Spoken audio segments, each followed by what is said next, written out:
Laing water system project ang gipabot ni Governor Roberto Ayoy sa Barangay Lanawan, lungsod sa Salog. Mibuhos ang kalipay o pagpasalamat sa mga lumulupyo kay kini. Kapin 4 ka dekada na nilang gipangandoy. Ang dugang detalye dawato nato si Loriby Kabilin. Dinhi sa sitio Bungtod, Barangay Lanawan, lungsod sa Salog, dili na gyud mag-antos og baklay og duha ngadtos 3 ka kilometro ang katawhan sa pagkabuo sa ilang tubig. Kay gipabot na ni Governor Uy kining malahutayong proyekto nga patubig alang sa mga lumulupyo ug sa mga sumusunod pang henerasyon. Walay kabutangan sa kalipay sa katawhan sa Barangay Lanawan, lungsod sa Salog, ilabi na sa mga lumulupyo sa sitio Bungtod, sa dihang ilan ang nasaksihan ang gaawas-awas nga tubig gikan sa water system project sa kagamhanang probinsyal, ubos sa administrasyon ni Governor Roberto Uy nga mobalor og 3.81 million pesos. Kaniadtong Pebrero 15 ng tuiga, pinagi sa Provincial Engineering Office Waterworks Team pinanguluhan ni Mr. Dennis Delman, gipabuswak gikan sa gilawmon nga 506 feet ang tubig nga may gikusgon nga 2.5 liters per second. Dili malimod ang kalipay ug pagpasalamat nga gibati ni Barangay Kagawad Joseph Ducoy sa maong proyekto ni Governor Uy. Siya nagkanayon nga tungod niining proyekto sa gobernador, hayan matapos na ang 43 katuig nilang pag-antos ug lakaw ug duha hangtod 3 ka kilometro aron lang magkabu.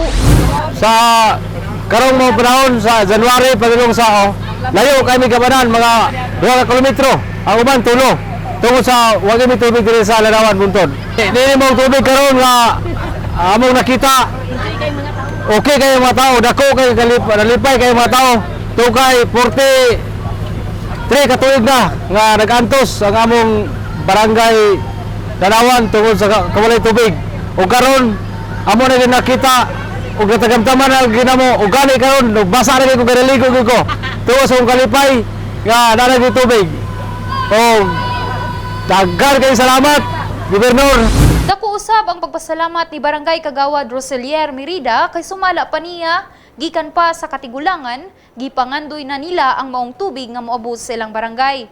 Karon dugang niya nga dili na ikalalis kay ana-ana ug hapit na mosaka sa ilang matag panimalay ang supply sa maong water system. Gikan pa sa katigulangan nga gipangandoy ning tubig nga maabot diri sa mua. Pagkakaroon na ana jud, dili na jud nato ikalalis na ana jud hapit na jud mosaka sa atong panimalay kining maong tubig. Dako kami kayong pasalamat ni Gobernador Uy nga wala niya pakyasa among gipangayo.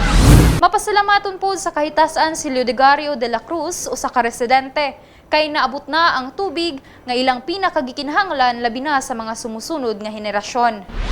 Sa unang panahon, puros pangandoy namo nga mao ning tubig.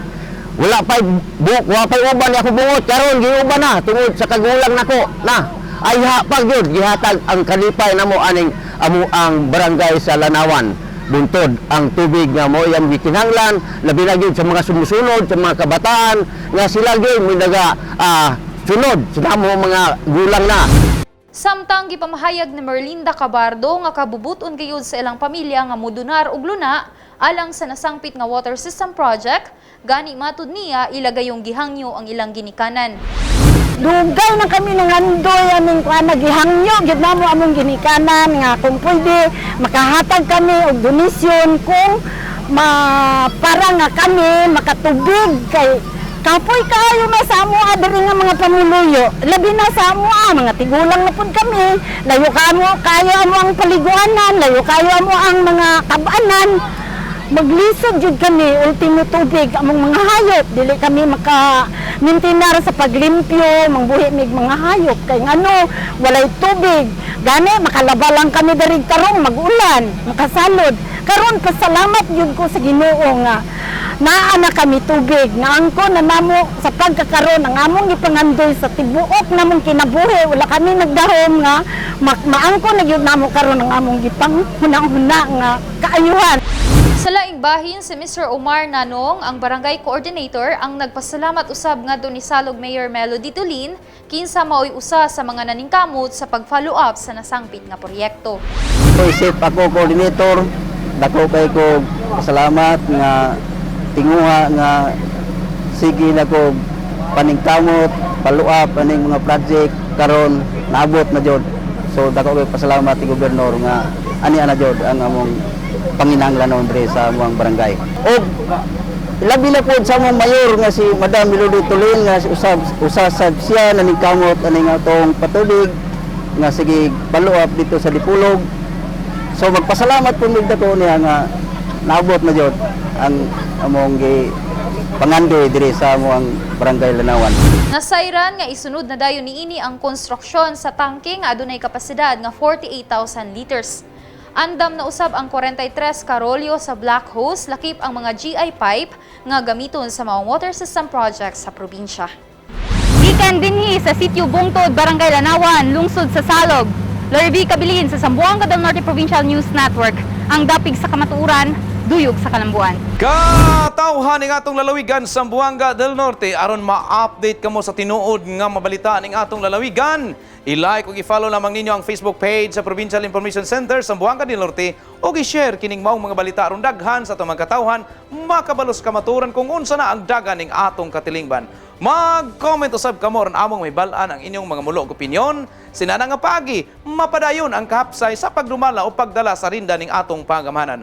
Hangtod sa sinugyan kini si Chris Sapong nga maghatod kaninyo sa tinuod nga mabalita para sa ZNPNN ang dapig sa kamaturan, duyog sa kalambuan.